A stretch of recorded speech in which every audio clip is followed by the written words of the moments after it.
আমাদের আশেপাশে বেশ কিছু বয়স্ক ব্যক্তি আছেন যাদের বয়স ধরে নিন 65-70 বা তার উপরে। তারা নিয়ম করে বছরে 2-3 বার দেখবেন বুকের সংক্রমণে ভোগেন। মানে বছরে 2-3 বার তাদের সর্দি, কাশি, বুকে কফ, শ্বাসকষ্ট ইত্যাদি হয়।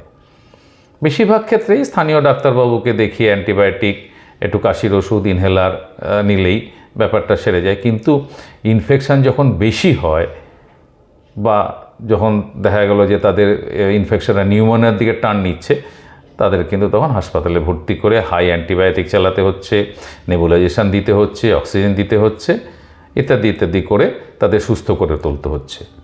কিন্তু এই বছর বছর 2-3 বার এদের ইনফেকশনের কারণটা কি? এদের যদি মুখের স্বাস্থ্য পরীক্ষা করে দেখা যায় তাহলে দেখবেন এদের কিন্তু প্রত্যেকেরই মুখে একটা ক্রনিক ওরাল ইনফেকশান রয়েছে।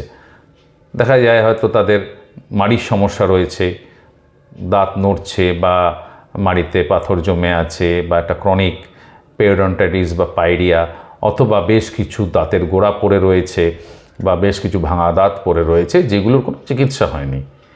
এই সব বয়স্ক ব্যক্তিদের মুখে জীবাণুর সংখ্যা স্বাভাবিক লোকের মুখে জীবাণুর সংখ্যার থেকে কয়েক গুণ বেশি হয়। আর এই জীবাণুগুলো সহজেই শ্বাসের সাথে আপনার ফুসফুসে চলে গেল এবং সেখানে অনুকূল পরিস্থিতিতে এই ধরনের সংক্রমণের সৃষ্টি করে, যার জন্য এসব বয়স্ক ব্যক্তিরা বছর বছর 2-3 বার করে এই ধরনের বুকের সংক্রমণে ভোগেন। এদের যদি মুখের স্বাস্থ্যটা ঠিক রাখা যায় এবং মুখ ও মাড়িকে যদি যতটা সম্ভব জীবাণু মুক্ত রাখা যায় চিকিৎসা করে, তাহলে কিন্তু এই ধরনের সংক্রমণের হাত থেকে, মানে আমি বলছি চেস্ট ইনফেকশন বা বুকের সংক্রমণের হাত থেকে সহজেই রক্ষা করা যায়।